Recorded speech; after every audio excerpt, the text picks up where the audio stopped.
Why did I make up my mind to move to Russia? I wanted to leave a country where I was facing discrimination, racism. A few moments later. In a heartbreaking video, Francine claims that both she and her baby were brutally attacked by racist neighbors in Moscow. So a black woman flees the U.S. and their racist ways to go to Mother Russia and experience their racism. And now she is singing another tune. Let's talk about it.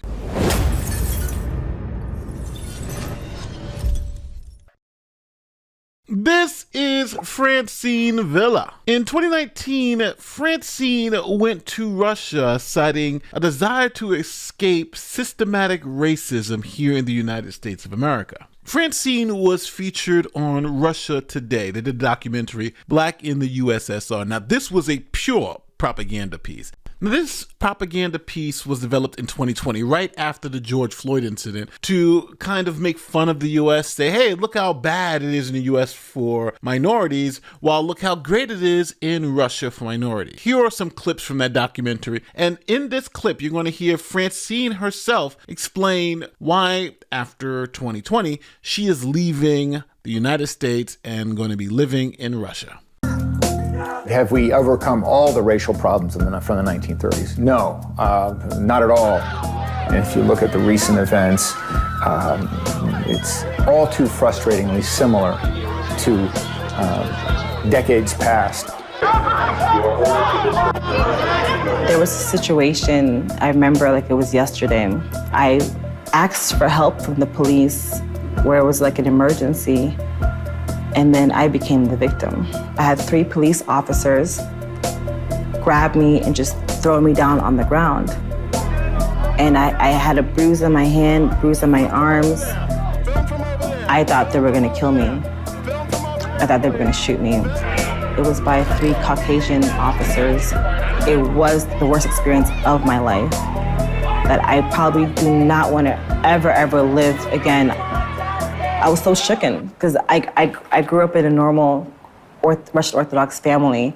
You know, we're not gangsters. You know, no one has a gun. We don't have any hoodies. I thought the police was there to help me. Why aren't they helping me? It's the same thing, just in a different version. Not cooperate and accompany the arresting officer to the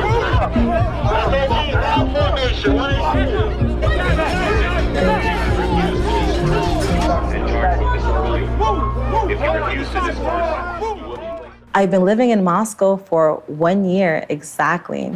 I teach English. I'm a teacher.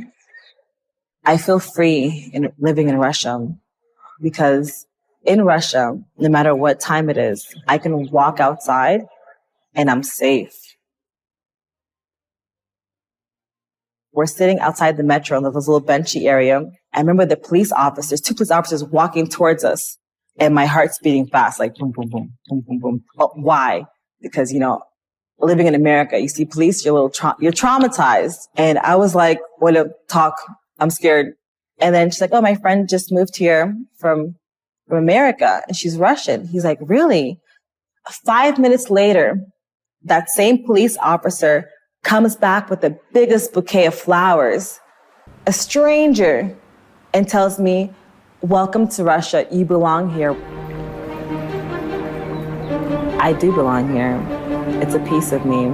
And the more I'm here, the more I see that I'm not going anywhere. So Russia seems like a pretty good place. The cops bring you flowers. Welcome to Russia. And then the United States, you're just getting randomly beaten by white officers because you're black. This is the propaganda on steroids. Now let's fast forward where Miss Villa is now living in Russia, living the dream. But unfortunately, there's racism in Russia too. Enough racism where she now is filming herself in a hospital bloodied, face bloodied, screaming that, hey, these racist people beat her up and the cops aren't doing anything. The beloved cops that were bringing her flowers aren't doing anything. Here's what she claims is happening in Russia now. Following the alleged attack, Villa took to Instagram with blood still on her face, saying a couple in her apartment building beat her with fists while she was with her 2-year-old and yelled racial slurs at her in Russian.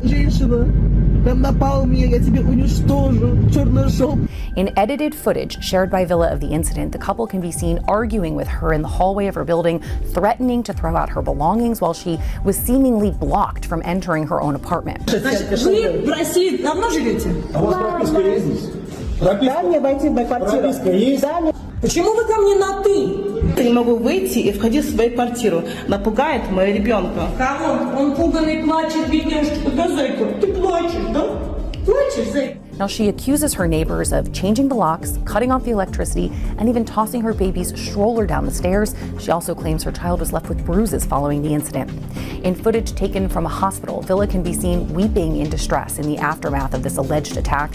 She says she's filed complaints to the police but claims they aren't helping or responding. What a turnaround. She goes to Russia because police here are so horrible and Russia is a race utopia, but now she's gotten beat up. Matter of fact, they beat up her kid. And on top of that, police aren't doing nothing. They were giving her flowers before, but now she's calling them because she's been beaten up. Nowhere to be found. Welcome to Russia. And this seems to be happening a lot. You had this other black woman who moved to Africa and forgot that it's a third world country. Living in America, you have hit the jackpot. Going to Africa, where it's hard to get a sandwich, is a big change for most people. So here is this idiot who, racism is so bad in America, I'm moving to Africa. And then she found out that was a big mistake. But y'all, I'd rather go back to America and deal with the racism in America before I sit here in Africa and deal with the bullshit bribery, the bullshit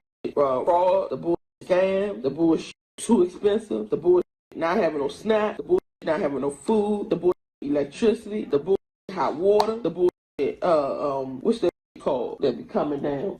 The bullshit animals, it's scorpions outside the house, it's big spiders, it's big lizards, colorful lizards you ain't never seen before, all in the room with you, sleeping with you, all the shit people trying to scam you when you go outside thinking you rich, so they trying to get more money off of you. I'm really trying to wrap my head around this. I'm really trying to wrap my head around how are Americans coming to Africa and being happy. Please comment down below, because for me, I'm ready to go. And I always used to say, if it's up to me, it will be. And I'm going to go out to Africa and make it happen. No, I don't want to. I want to take my businesses back to America. I want to open up shop back in America, open up my dentist office and all the stuff that I was going to do out here in America. Now, one funny thing about this story is that this woman didn't realize that the United States is a very special place. One of the things that we take advantage of is the stable power grid, the fact that we have power when we go flip the switch. But in Africa, they don't have stable power grids. Sometimes you can lose power for hours, even days, and it never come on. Here is her experience with the power grid in Africa.